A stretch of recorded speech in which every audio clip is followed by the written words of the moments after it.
This is the She Dares to Travel podcast, and I'm your host, Raquella Pollock. After spending a decade managing the #1 travel agency in Canada and now working with tourism businesses in risk management, I am here to connect you with women who are taking the travel industry by storm, as well as business professionals with a passion for travel, just like me. We are here to inspire, motivate, and uplift you to not only follow, but plan out your dreams, no matter where in the world they may be. Be sure to leave a review, subscribe, and follow along.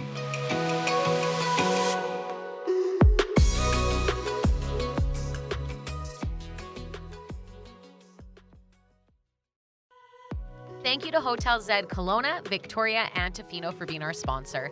You can also save 15% off your next getaway using the code DARES2, DARES 2, the number 2, at hotelz.com.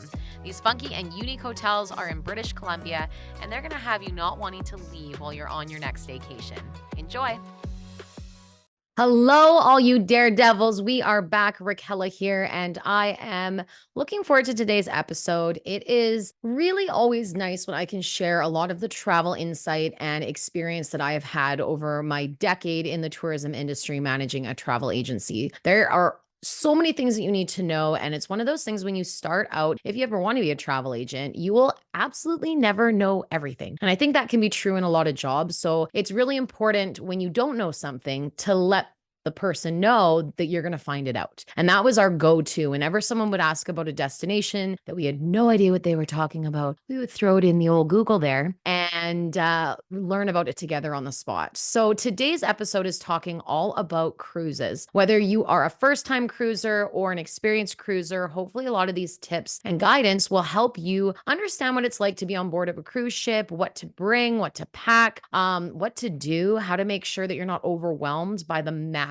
cruise ship if you tend to go on one that has thousands upon thousands of people. So really excited to dive into this today. And I was actually speaking to a friend about a cruise that they have coming up as well. So a lot of this is where, or a lot of that conversation is where this sparked from. So we will kick things off with one of my favorite tips for going on any cruise is to make sure that you bring a carry-on for the first day. So if you're traveling, you've got your checked bag and you also have a carry-on, make sure that you have essential items in that carry-on that you're going to need for that first day on the cruise ship. Because once you get on board, your checked bag goes onto all the conveyor belts. It gets checked. They've got thousands of passengers. So processing times for the bags can sometimes take a lot longer. So even by the time that you get into your cabin, you may not have your big bag. So make sure in your carry-on you have small items like swimsuits, sunblock, gravel, if you get seasick, so some motion medicine, other essentials that you really need because you might not actually get into your room until 6 o'clock. So if you're traveling with kids, you want to make sure that you have items for them to have too. So really important, no matter what cruise line you're on, that's something that you do is bring a carry-on. Leading into the carry-on conversation, it's also really important to make sure if you are bringing any alcohol, so check the alcohol allowances. If you did want to have a bottle of wine on your cruise, prices for alcohol on board a cruise are very expensive. So you are usually, again, check with the cruise line, but typically it's 2 bottles of wine allowed per cabin. So if you bring a bottle of wine, do not put that in your checked bag, whatever you do, because it will then, they're going to find it and then they're going to take it and they're actually going to keep it with them and then give it back to you at the end of the cruise ship. Same thing if you go off into a cruise port and you get a bottle of, some local liquor, they're going to actually hold on to that until the end of your cruise and that's when you'll get it. Loophole though, if you have your bottles, 2 bottles that you're allowed per stateroom of wine, put that in your carry-on and they're going to just tag it and make sure you're allowed to have it on the cruise. So that really is an important one to make sure just so you're not disappointed if it's something you do want to bring on. Another piece of advice for cruise ships is boarding earlier or later. So typically a lot of the time you don't actually leave the cruise port until the next morning, because they've got to get everybody on, or it's not till late in the evening. So when it comes to embarking on your cruise, typically it can kind of be better to either be super first, because then you're on, you get settled, you can start enjoying the cruise, get the lay of the land, and potentially miss a big bulk of the crowd, which typically comes in the middle, or be the last ones on the cruise, but you don't want to be too late because you don't want to miss your cruise. So definitely be early or late. If you're looking to do either, I always like to say spend a couple days wherever you are. If you've got a cruise out of Fort Lauderdale, hang on in Florida for a little bit, a day or two before your cruise, just to experience that. And then you just have to hop on a shuttle or get transportation to get to the cruise port at your allotted time, which is great to do. Now, when you are looking to get on the cruise itself, planning really is key. If you're not a planner, but there's a planner in your family, they're going to absolutely love to figure out all of the daily activities that happen. There's things happening from sun up till sundown. You're going to have activities, maybe at breakfast, or they'll have activities by the pool. So make sure that you're taking a look and you're planning out what it is you want to do. If you're on the cruise for 5 days or a week, you don't want to miss out on anything. So whether it's pre-booking your reservations for the restaurants, or it's pre-booking your excursions for when you're on land, there's evening shows, whatever it is you're wanting to do, there is a ton to offer. So make sure you're taking a look at their activities guide. A lot of the time now it's on the TV. So when you arrive, you can just go right onto the agenda of what's happening that day. And a lot of the cruise lines too, you can actually order and book your reservations on the TV when you're there. Now, in saying that, I highly recommend to not wait that late to book your reservations, especially when it comes to dining. If there's a specific nice restaurant you want to stay at, make sure you do that far enough in advance. A lot of the time, within a certain amount of time before you leave, you can actually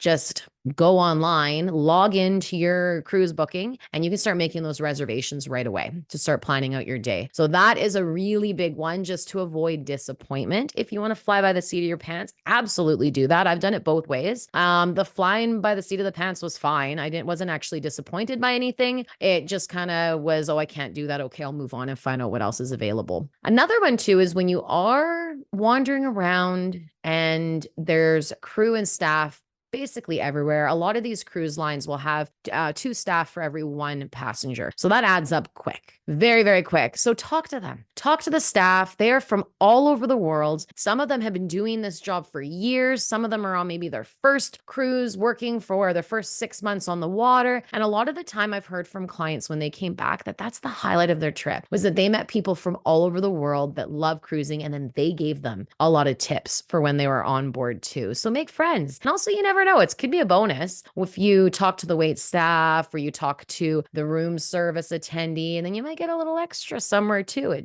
It pays to be nice, people. It pays to be nice. Also, when on the ship, as we know, there's a lot of people.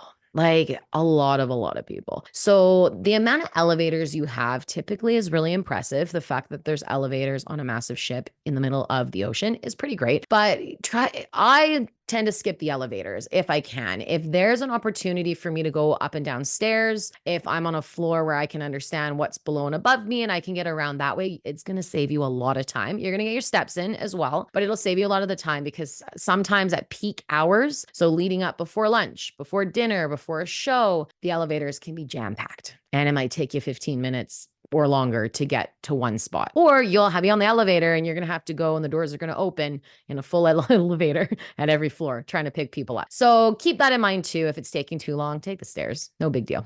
Now, on the ships, of course, there is so many things to do. When I was recently in, where was I? Cozumel, which is a huge cruise ship port. We ended up watching the loading and unloading of these cruise ships. It was just fascinating. But there's ones with these multiple slides going off the side of the boat. They've got go-karts on them now. They've got rock climbing walls. There is literally something for everyone on these cruise ships. So a lot of the time it can be daunting if you're looking for a quiet space, but take a look. Like during the day, if there's a ton of people around the pool and you just need a little bit of a reprieve, you can actually go maybe to the bow of the ship and find kind of a smaller little area or a cafe that has, a lot of these cruise ships have a lot of like nooks and crannies that you might not think of. And that can kind of be a little bit of peace and quiet if you're just wanting to look at the ocean and you don't have a balcony and you just need a little space. So always a good option there too. And it also doesn't hurt to wander. Like, I know a lot of people, when they first get on the boat, they will then get the lay of the land right away. And keep in mind, too, when you're embarking or disembarking off the ship, you can actually, if you stay on board a bit longer, you can usually get some good deals. So, on your arrival day, if you take a look at some of the restaurants, maybe if you book a reservation, maybe they'll include a bottle of wine with the reservation because they think a lot of people are going to be off the ship, maybe not on. So it doesn't hurt to start asking and feeling out what kind of offers there are, or maybe the spa. You can go to the spa, and on the day that everyone's leaving the ship, you could do a nice spa treatment and wait for the crowds to go and then head off afterwards as well. So that is a big one I do like to recommend too. And then also even just about your food, knowing what it is you want to eat, what options are available. There's different hours for different restaurants, so you're going to learn real quick what you can and you can't eat. But just definitely make sure that you want to take a look and also order multiple things off the menus. Like really, really indulge in this because a lot of the chefs, again, are from all over the world and brought in specifically for this dining, which is really exciting. Now, it also doesn't hurt. So that's a lot on the ship. And then once you've gotten your excursions booked, whether you did them in advance or you did them on the TV when you're there, or again, some people do no excursions and then they decide to just get off the ship. And there's going to be a ton of people, usually in cruise ports. It is known to be the most tourist area ever, where they're going to have restaurants, they're going to have music and bands, and they're going to have kiosks saying, "Hey, we'll take you. We know your ship. We know it's when it's going to be leaving. We'll make sure you're back in time." So you can definitely try to do an excursion any way you want that works for you. A lot of the time, though, is if you don't want to book an excursion, you don't have to. You can wander around and get lost for a bit. Just know what time you need to be back. And typically, a lot of the time, these cruise ports go in an area that is easy to wander or easy to get even a tender, or a shuttle to take you to the closest city so you can actually go. So, again, in Cozumel, there was actually this really funky area where the cruise port came, and it was full of restaurants. Everything was so lively, but the days that there was no cruise ships coming, everything was closed. So there was absolutely nothing to do. So we went in on the one day there was no cruise ships, and we're like, it's like a Tuesday. Why is everything's closed? Yeah, no cruises. So, but we did see all the shuttles and the ferry, or the little, what do you call it, tenders that would take people over to the main drag. So really fun to explore the city that way too. Now, I talked a bit about already just about disembarking late. And I mean, that boarding earlier late is the same as disembarking earlier late. It's great to be the first ones off if you really want to get out of there. They usually call it like an easy walk off is what they do. But typically, easy walk offs first thing in the morning are super busy because everyone's trying to beat the rush. So I usually recommend feel it out, see what you got to do. And if you have time, have a nice breakfast, enjoy a coffee, and then you can kind of start to see how long the lines are and think about how happier you're sitting above them, drinking your coffee versus being in them. So definitely take advantage of any onboard activities that are happening if you're okay and you have the time to. So there's definitely a lot of things happening on these cruise ships. I know. And when it comes to picking what it is that you want to do, I know it's hard. There is something to be said about enjoying the ship as well. So a lot of people I've heard when they go on a cruise, and especially if it's a big cruise with many ports, so there's constantly a visit every day morning, then in the evening you're somewhere else, then the next day you're somewhere else, and there's no real days at sea. Or if there are days at sea, those are so busy because everyone's on board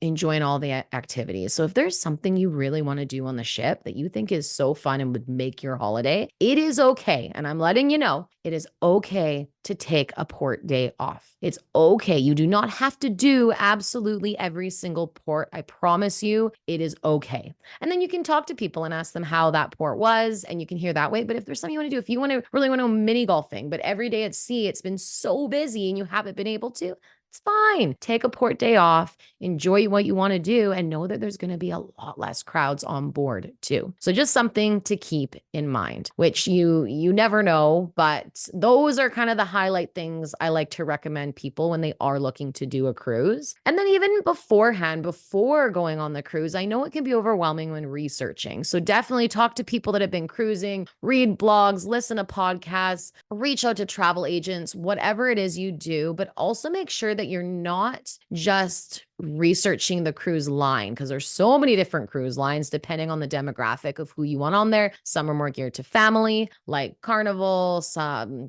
celebrity, but then some of them are a little bit more geared to retirees like Norwegian. So it really depends what you're looking for. But I know nowadays a lot of them are really all encompassing. I know Royal Caribbean, I believe, just has the largest ship ever made, which is unreal. And actually, when you compare it to the Titanic was very small compared to ships nowadays, just saying. So definitely research the actual ship. Once you've narrowed it down to the cruise line, look at the ship. Figure out if it's maybe an older boat or if it's newer. Check out how big the pool area is, if there's a lot of seating around the pool or if it's small, if there's water slides. Look at all the amenities and make sure those are things that you're going to enjoy. And if something's missing, maybe you should look at another ship because a lot of the ships will do the same routes too. So keep that in mind when you are looking at booking. And then also when you're looking to book, make sure you understand what is included and what is not included. So you can book directly through the cruise lines. They are incredible for knowledge, and same with travel agents, especially cruise line experts. But make sure you know what's included or not. A lot of the time,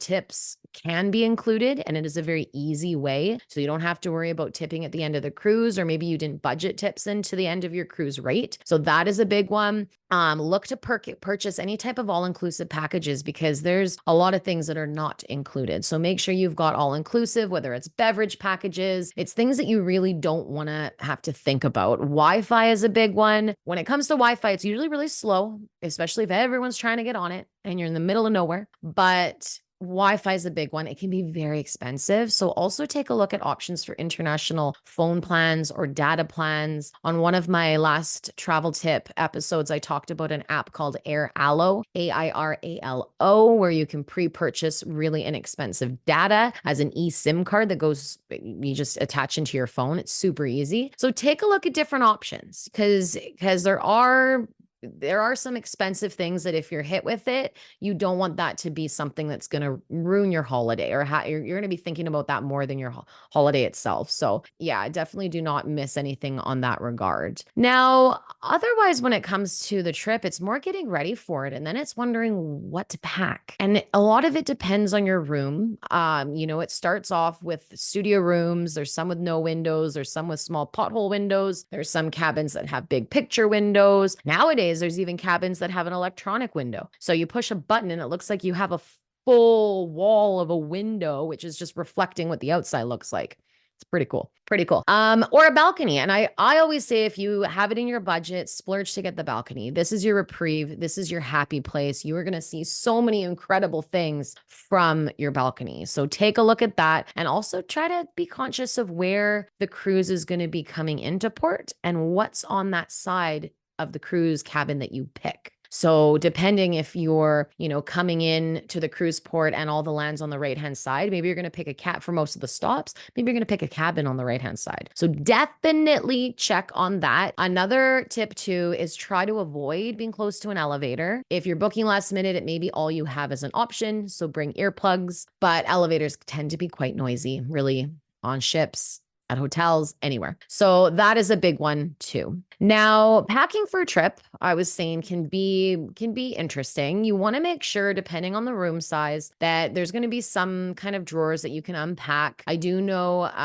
my friend Lisa from Wanderlust Stuff, she actually sells a collapsible suitcase, which is super incredible for cruise ships. And it just tucks it away once you've unpacked things. So use the space that you have, closets, drawers, whatever you need, but pack smart. And when I say smart, typically it's layers. And typically it's things you can use and wear more than once that are going to go with multiple items. So maybe one pair of pants that you could wear 3 or 4 shirts with. You definitely want sometime a cocktail style outfit. For men, long pants, closed-toe shoes, collar shirt. For women, like a sundress or a nice cocktail style dress, just for those dinners too at the restaurants, and something comfortable and comfortable shoes. Make sure you invest in quality, comfortable shoes because you're going to be on your feet a lot going on and off the ship, lineups, cruise ports. Make sure they are comfortable. Super important. So those really are the key Key tips and ideas for a cruise. There's not too much to it. In the end, the biggest thing is to ask the questions, find the answers before you go so you're not disappointed by any surprises. If you do have dietary restrictions, make sure you speak directly to the chef, let them know. You can also put that on your booking prior to arriving so they're very clear about what you need. And then usually during your pre-cruise like check-in process, they'll usually reiterate this to you too, just to put your mind at ease so you know that there are gluten-free options, or if you have a high allergy to mushrooms that you're going to be taken care of and you don't have to stress about that. So again, just communicate with them to make sure that they really know what it is you need. Some other quick last minute ideas and tips is a lot of these cruise ships are built overseas. So a lot of the travel plugs can be European. So you can ask beforehand, or if you just want to save the hassle, bring a European travel plug adapter just in the off chance that you need it. So that's a really good one. If you're traveling with kids, try having connecting rooms.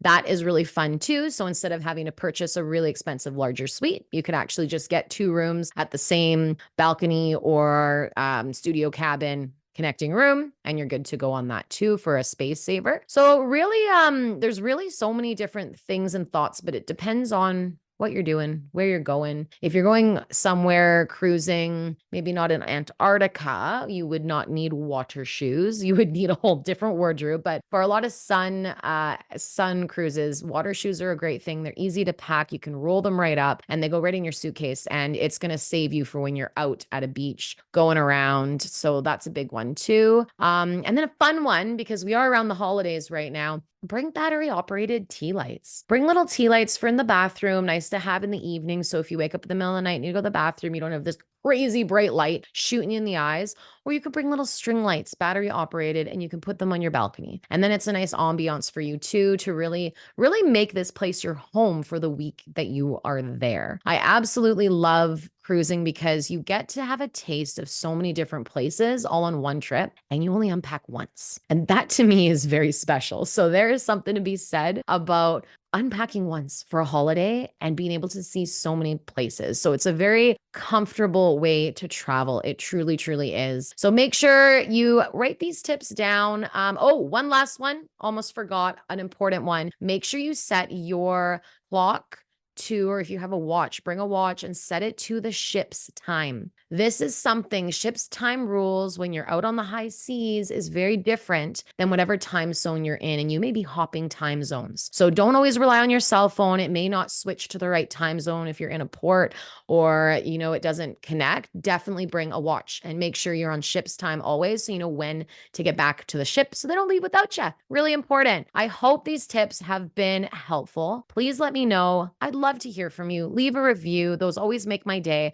And of course, the old algorithm on the old podcast helps to get this podcast in front of more people when a review is made. So thank you so much for being here and enjoy your cruise.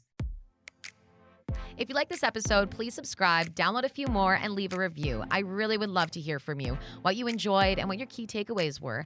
And of course, please let me know if there's any aspect of the travel industry you want me to talk about next. You can also search for the hashtag She Dares to Travel Podcast on Instagram and comment on the episode's post with your questions. I'd love to answer them all for you guys.